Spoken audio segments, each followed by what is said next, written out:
अस्सलामु अलैकुम वरहमतुल्लाहि वबरकातुहू।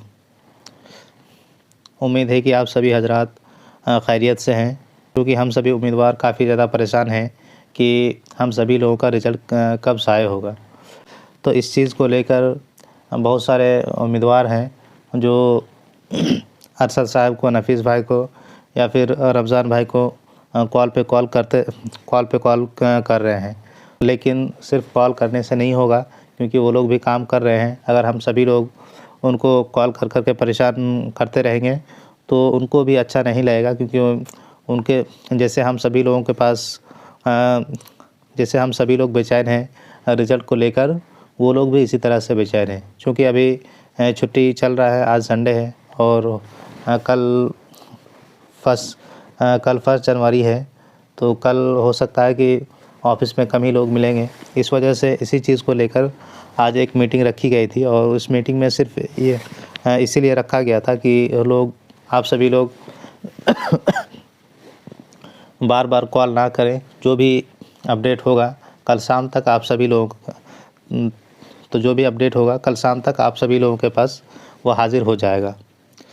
तो इसीलिए हम सभी लोगों को ज़्यादा से ज़्यादा अल्लाह ताला से दुआएं मांगनी चाहिए कि हम सभी लोगों का जो है रिज़ल्ट वो पॉजिटिव हो और जल्द से जल्द हम लोगों का रिज़ल्ट शाया हो सके।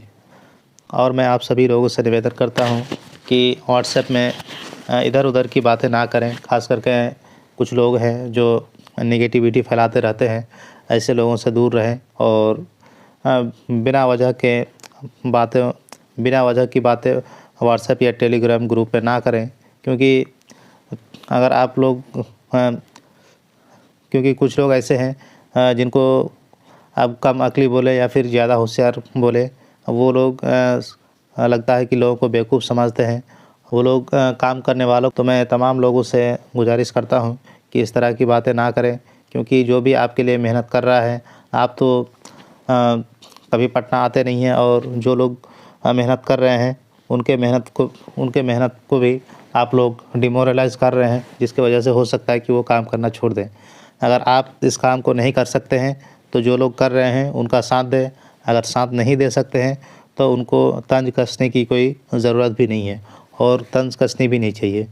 क्योंकि अगर कोई आपके लिए काम कर रहा है, वो भी एक उम्मीदवार है, हम सभी लोगों को उनका सहयोग करना चाहिए। एक तो ये वैकेंसी ऐसा है कि अगर इसका रिज़ल्ट होता है तो आप सभी को इसकी जॉब मिलेगी। तो अगर खुदा न खास्ता ऐसा हो कि जो हमारे हजरात इतने मेहनत कर रहे हैं उन्हीं में से अगर किसी का ना हो, तो आप क्या कीजिएगा। इसीलिए आप लोगों से रिक्वेस्ट है कि आप सभी लोग आप लोगों से रिक्वेस्ट है कि कोई भी हजरात तंज ना कसे और आपसी झगड़े में ना पड़े, आपसी लड़ाई में ना पड़े, और कोई भी बात है जो दूसरे को कोई भी ऐसी बात ना कहे जिससे दूसरे को तकलीफ़ हो। और जहाँ तक बात है केसेस की, तो जहाँ तक बात है कि क्या अपडेट है हम लोगों का रिज़ल्ट का, तो जैसा कि पिछले मीटिंग में भी कहा गया था कि हम लोगों का जो रिज़ल्ट का अपडेट है, हम लोगों को 4 तारीख के लिए कहा गया है कि 4 तारीख तक हो सकता है कि आप लोगों का जो फाइल है वो कि हम लोगों का जो फाइल है वो बीएसएससी तक पहुंच जाए, और हो सकता है कि हम लोगों का रिज़ल्ट 4 तारीख को जारी हो जाए। और इसके लिए हम सभी लोग और इसके लिए रमज़ान भाई लोग काफ़ी ज़्यादा मेहनत भी कर रहे हैं। तो हो सकता है कि 4 के बाद हम लोग का रिज़ल्ट आ ही जाए। तो आप सभी लोग किसी पर तंज ना कसें और खींचातानी वाली बात ना किया करें। आप सभी लोगों से यही रिक्वेस्ट है। कोर कमेटी के मेंबरान हैं, उन लोगों का ये कहना था कि हम लोग को जल्द से जल्द पट्टा निकालना चाहिए। लेकिन मेरे ख्याल से ऐसा है कि जब तक 4 तारीख का टाइम दिया गया है तो 4 तारीख तक हम लोगों को वेट करना चाहिए। क्योंकि अगर हम लोग अभी जाकर सरकार आयोग पर चले जाएंगे तो आयोग में जाकर इस चीज़ का मांग करेंगे, तो उनको हो सकता है कि ख़राब लगे कि देखो हमारे बातों का इन लोग को विश्वास नहीं है।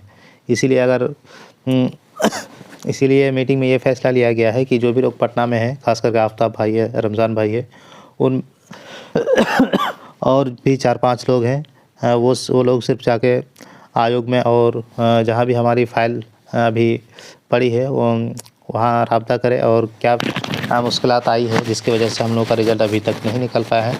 इसके लिए ज़रूरी जो है जानकारी पता करके हम लोगों को कल शाम तक अपडेट ज़रूर मिल जाएगा। इसीलिए आप सभी लोग कोई भी हज़रात नफ़ीस भाई को या फिर रमज़ान भाई को या आफ़ताब भाई, अरशद साहब, इन लोगों को आप लोग कॉल ना करें, कॉल करके परेशान ना करें, क्योंकि उनका भी अपना कुछ काम होता है जो उसे करना होता है। अगर हर टाइम फ़ोन करते रहेंगे तो उनको भी अच्छा नहीं लगेगा। तो इस बात का आप लोग अमल करें। अस्सलामु अलैकुम व रहमतुल्लाहि व बरकातहू।